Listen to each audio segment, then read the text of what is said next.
Noong ginawa ko po itong pampaswerteng ito, hindi na po nawalan ng pera ang aking wallet. Kaya ito pong araw na ito, aking po ibabahagi sa inyo or aking i-share sa inyo itong pampaswerteng ito. Please don't forget to share this to your friends also. And please don't forget to follow me on my social media accounts. Ito po ang aking YouTube account. Please follow me there.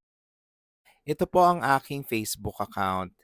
Ito pong aking Facebook account, araw-araw po yan may updates. And araw-araw, meron po yan mga testimonies ng mga taong swinerte na sa ating mga pampaswerte bracelets at sa ating mga pampaswerte rituals. At ito naman po ang aking YouTube account. Please follow me also on my YouTube account for more pampaswerte tips din. So balik na po tayo sa ating pampaswerte tip. Please do remember when doing this, naniniwala po tayo sa proseso ha. At bago gawin ng ritual na ito, kinakailangan po tayo po ay mag-cleanse using rock salt. Yes, maglalagay po kayo ng rock salt sa inyong mga palad at ito po irarub nyo po for 10 to 15 seconds. Then, i-rinse nyo po. Then, pat dry. So ito po ang ating mga kakailanganin. So ito po ang ating mga kakailanganin. Laurel at panulat po. Any color will do ha, pero ako po ang gagamitin ko po sa ngayon ay yung green color. So ito po yung ating laurel. As you can see, ito pong pinapakita ko sa inyo ay pinaka-back part or likod na bahagi ng laurel. Very important po ito ha. Sa likod ng bahagi ng laurel kasi, dito nyo po ilalagay itong pangalan ninyo. So isusulat po ang pangalan.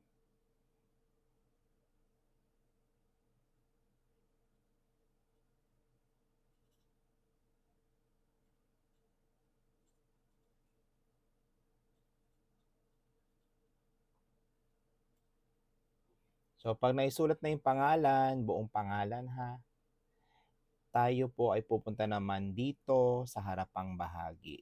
At sa harapang bahagi na ito, atin pong ilalagay ang mga numerong ito. Ito po ang mga numerong ilalagay sa harapang bahagi ng ating laurel.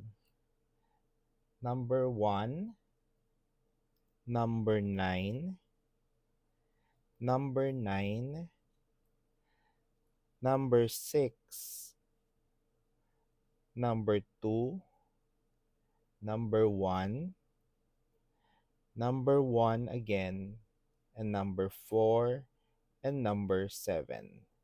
So ito po ang mga numerong ilalagay po sa harapan ng inyong laurel. So recap tayo.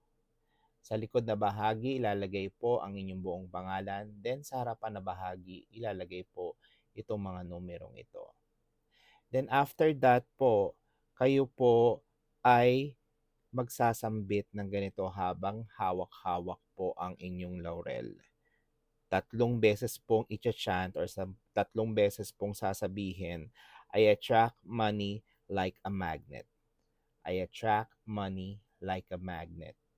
I attract money like a magnet.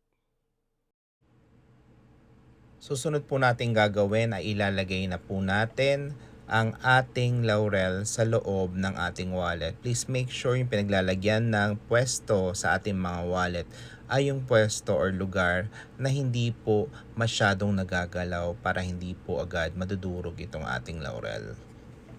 So ako dito ko nilalagay ang aking pampaswerte.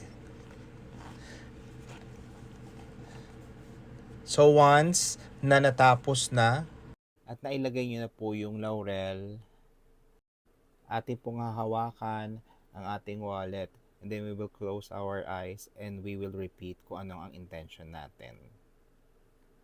And always remember na pag gumagawa po ng ritual, always say walang kapalit after the hiling. Sa mga gusto po palang umorder ng ating mga pampaswerte bracelets, please do message me on my Facebook account. Doon lang po ako nag-entertain ng mga orders for the bracelets. So yun lang po mga kaswerte and I'll see you on my next pampaswerte tip. Always remember to stay positive. Let's spread happiness, let's spread positivity sa lahat ng taong nasa paligid natin. Always remember also na what you give is what you get. And what you think is what you receive. Love and light.